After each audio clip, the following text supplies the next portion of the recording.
about me and you. And I think to myself, what a wonderful world.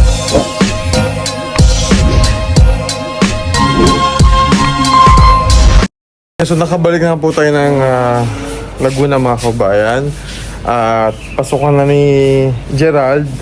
So nagpahabol tayo ng mga school supplies para sa kanya, sapatos, notebooks, and nag-grocery na rin tayo para sa kanila. At the same time, kakamustahin na rin natin si Gerald kasi magkahiwalay sila ngayon ng kwarto ni Jeffrey. So kakamustahin din natin si Jeffrey. Pero ibibigay muna natin kay Gerald yung pinamili natin para sa kanya. Kasama na po natin si Jeffrey ngayon and andito kami sa bakuran, sa labas. Dahil mas malamig dito ngayon. So kakamustahin natin si Jeffrey. Kamusta na yung pakiramdam mo?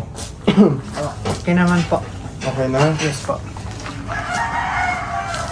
Ano na yung nararamdaman mo sa katawan mo?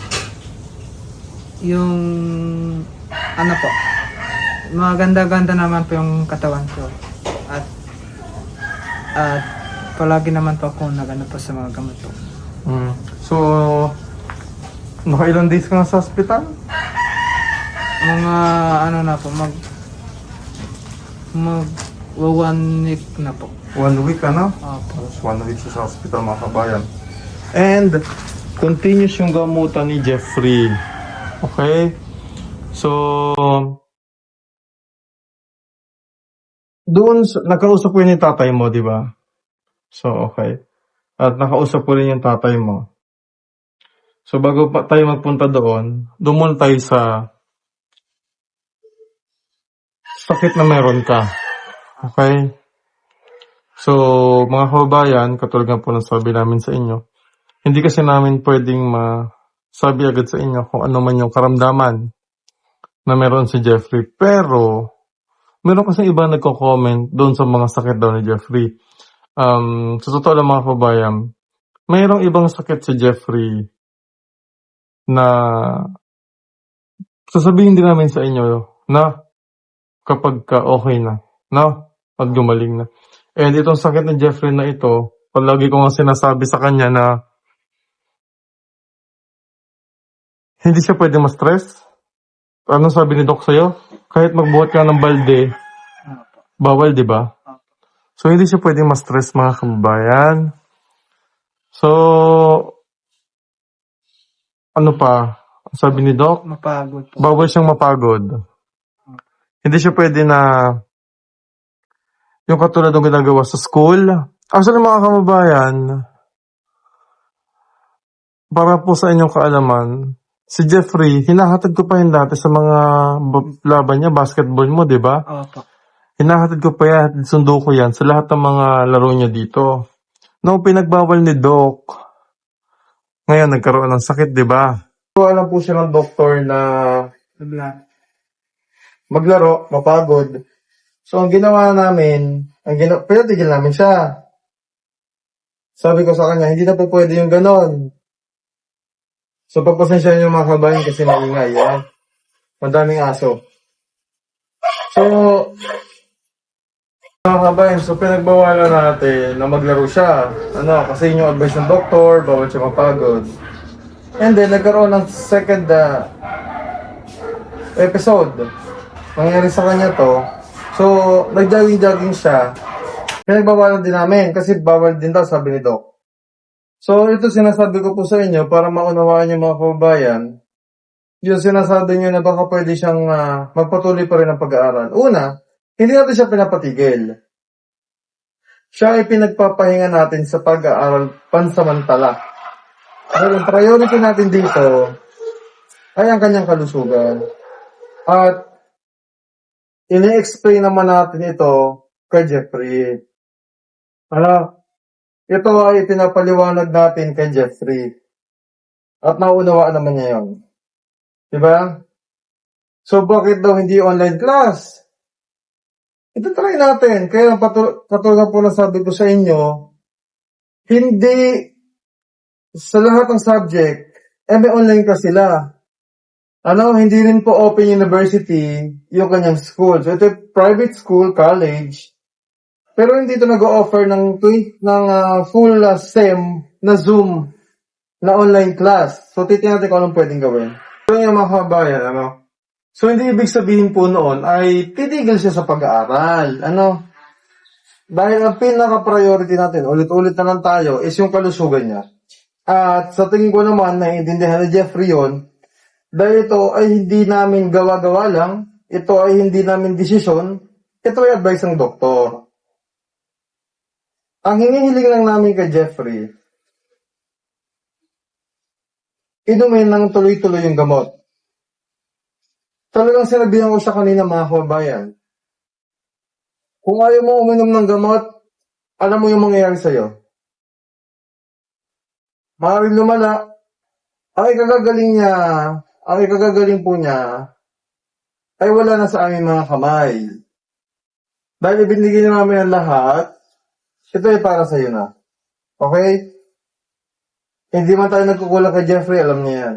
So, ganito tayo magpaliwanag ngayon, kahit sa harapan niya, para mas maunawaan niya mga kababayan. Kasi, talagang concern kami sa kanya. Before siya dalhin ni Pugong Biyahero dito, alam na ni Pugong Biyahero yung kalagayan mo. Address natin, pinagamot ka. Kasama pa si Tito Herns, tama? Okay. Marami pa sa atin ngayon hindi pa alam na gumamit ng solar. Pero hindi nyo ba alam na napakadali lang naman talagang gamitin ng solar dahil meron na tayo ngayon ng mga smart solar na kahit kayo mismo ay kayang-kaya nyong ikabit to sa inyong tahanan. That is 200 watts na pwede nyong gamitin indoor and outdoor. Napakaliwanag na nito at talaga namang makakatipid pa kayo sa kuryente. At ang maganda pa dito ay may kasama na itong remote na pwede nyong kontrolin. Pwede nyo itong iset ng 3 hours, 5 hours, or 8 hours. At ang isa sa nagustuhan ko dito ay malaki na ang kanyang solar panel na makapagbibigay ng continuous lightning na up to 12 hours. Let's say, alas 6 ng gabi nyo binuksan, mamamatay pa siya ng alas 6 hanggang alas 8 ng umaga. At ang maganda dito, hindi basta-basta nababasa ang bulb nito dahil waterproof na. Kaya kung gusto nyo pong mag-order nito ay mag-message na kayo dyan sa PB Team Solar. So, kaya hindi natin siya pinapabayaan. Kasi matalino itong bata. Ang talino. Pero sabi ko nga, hindi po pwede na talino lang, Jeff. Kailangan malusog ka, healthy ka. Kasi nonsense. Lahat ng pinaghirapan mo, mababaliwala, masasayang, kapag nagkasakit ka. So, ngayon, nakikita naman natin, umukay naman sa totoo lang mga kababayan. Kung nakita nyo lang itsura niya before, talaga nakakaawa. So ngayon, ang laki ng improvement. Wala na siya ng mga symptoms. Hindi mo na nararanasan yung mga symptoms, diba? So, naging okay na. Pag iinom ka lang ng gamot, dalihan mo rin ng tubig. No? From time to time, uminom ng tubig. Kasi ang dami niyang iniinom na gamot. At sa papa po ni Jeffrey, ang gusto kasi ng papa ni Jeffrey ay umuwi ka. Pero syempre kami dito, hindi. Ayaw namin pauwiin si Jeffrey. Ang gusto namin magpatuloy siya dito ng pagpapagaling. Ina-assure naman namin ito at sinabi ko naman na to kay Tatay Jimmy, nagkausap ulit kami na aalaga namin tong si Jeffrey. Hindi naman namin pababayaan. Ang ano lang natin dito mga kababayan, tulungan din sana kami ni Jeffrey. Tulungan mo kami. Paano mo kami matutulungan? Yung parang tinutulungan ko rin yung sarili ko. Tama. Tutulungan mo ang sarili mo. So kanina nagbigay na po ako ng instruction sa kanila. Huwag kayong mag-alala, si Gerald, magkahiwalay sila ngayon. Ng tulugan, ng pagkain, lahat. Hindi namin sila pinagsama ngayon. Ito ay para din sa kalusugan din naman ni Gerald. So, in-explain na rin namin kay Jeff na ito ay ginagawa namin para din sa kanya. No? Para din kay Jeffrey itong aming ginagawa, mga kababayan. Ito ay hindi pagiging maarte or what. No, ang priority natin ay ang kalusugan niya. Kasi tong bata na ito, matalino talaga. At sayang ang lahat ng pinaghirapan niya kung mapupunta lang sa wala. So, pupunta tayo ng school, ipaprocess natin lahat. So, bukas, pabalik siya ng hospital for follow-up check-up, and then, hihingi tayo ng med-cert. Then, sabi ko nga sa kanya, Jeff, huwag mong panghinayangin, kung ano man yung maging advice ng doktor, susundin natin. Na? Pag sinabi ni Doc na wag muna, pahinga muna tayo. Na? So, dito, malaking bagay din si Gerald sa kanya, nagpapasalamat ako kay Gerald nung nasa hospital siya kasi sinasamahan din siya ni Gerald at ni Kuya Alan. Ayan. At, naman po ko sa mga vlog po ni Tito Unji at ni Daddy Paul po kaninang umaga po. Na sobra pa akong natutuwa po. At masabi ko po talaga po na hindi po talaga ako pinabayan ni Daddy Paul. Na at alam niya po yung doon pa ako sa Davao na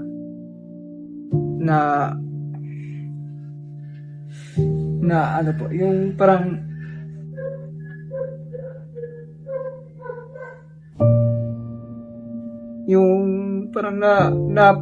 na-appreciate na rin po ni Daddy po ano po yung kalagayan ko po ngayon at hindi po yung parang baliwala po ka Daddy po kasi sabi po niya na scholar daw po kami ni Daddy po at maraming salamat po sa pag-suporta sa akin, sa pagpanood po sa mga nag-update po sa akin ngayon po. Maraming salamat po sa inyo. Especially po kay sa mga sponsor ko po.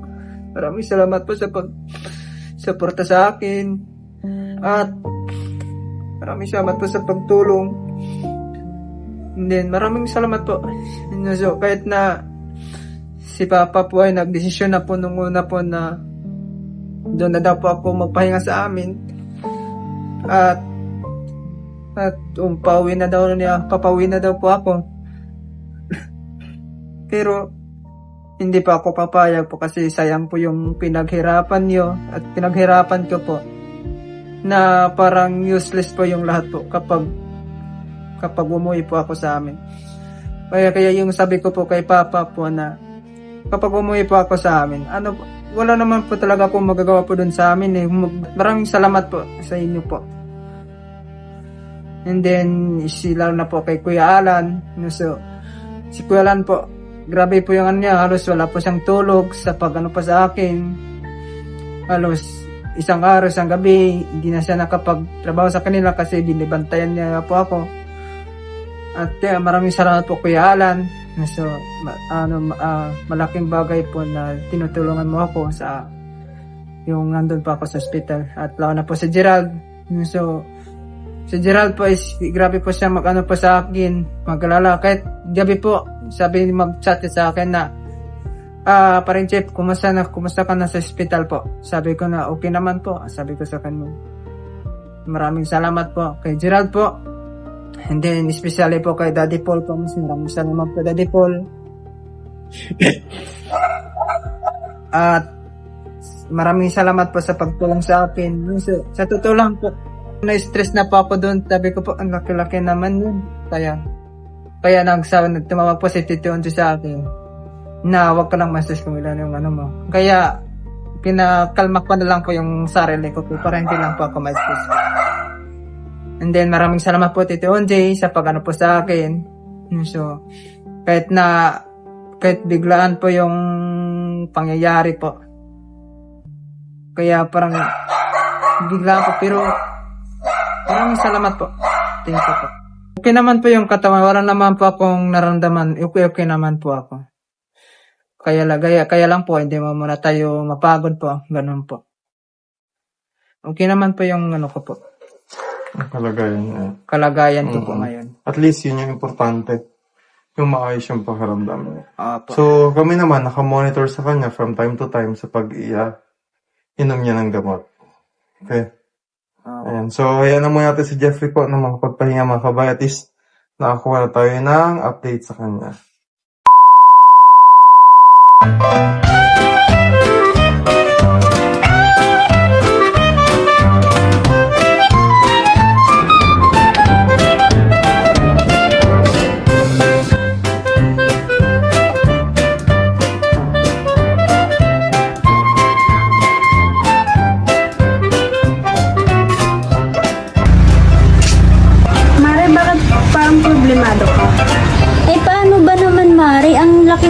sa kuryente.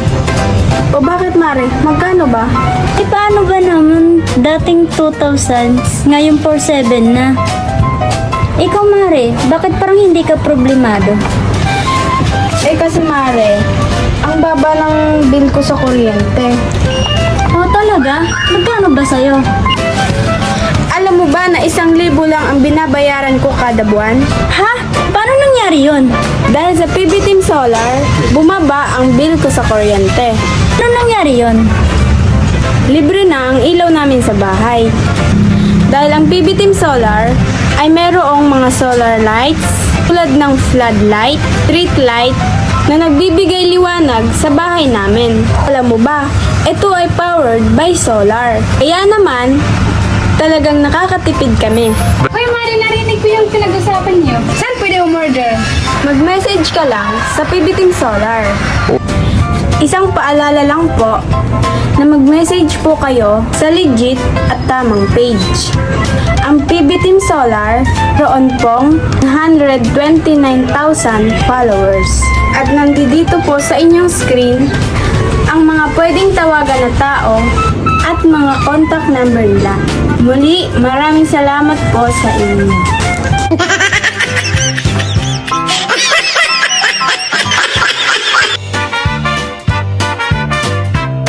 Oh, ba yan? So, ito si Kuya Alan, sa mga nagtatanong. O yan. Si Kuya Alan yung nagbantay kay Jeffrey. Ano? Nagpuyat. Siya talaga yung nag-asikaso kay Jeffrey nung na-hospital siya. Oo, yan. Kaya nagpapasalamat tayo kay Kuya Alan. Malaking bagay yon. And may kinento rin sa atin si Kuya Alan. Di pa tapos. Oo.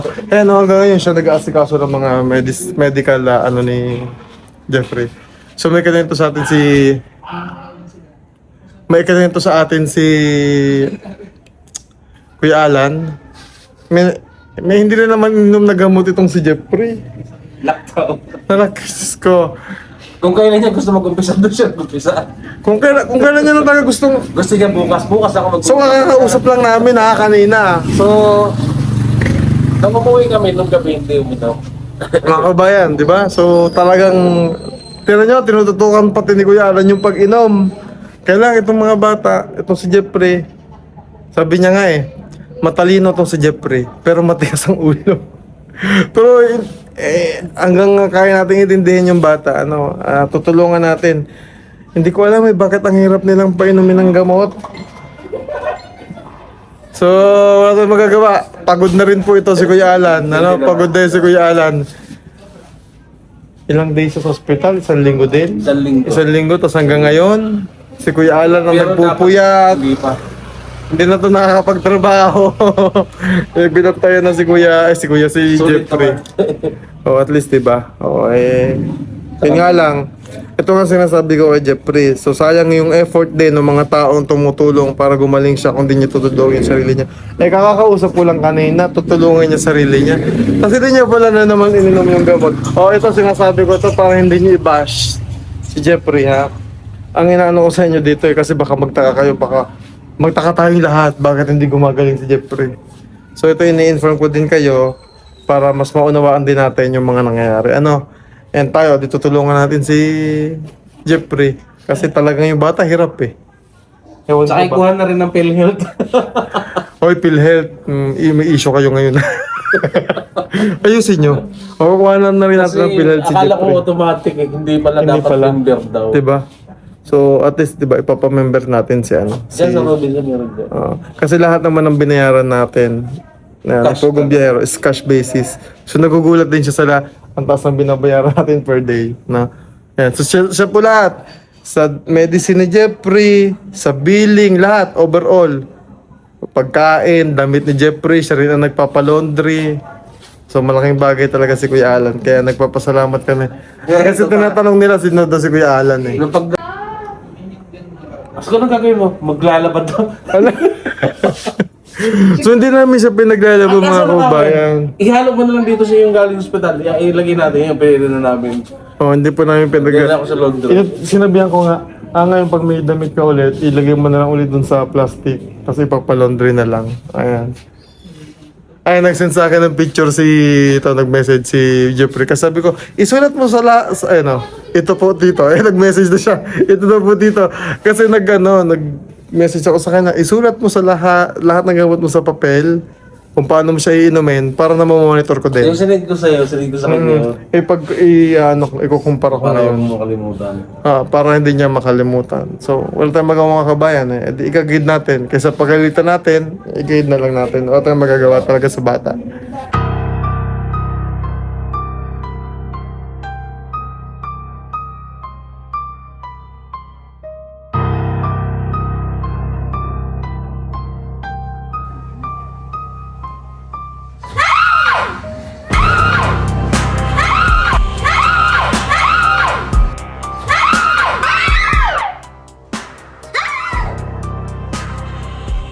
Buti na lang may solar light tayo. Eh, huwag na kayong matakot. Available na po ating emergency light. Ito po ay mayroong USB charging. Po kayo mag-charge ang cellphone po dito.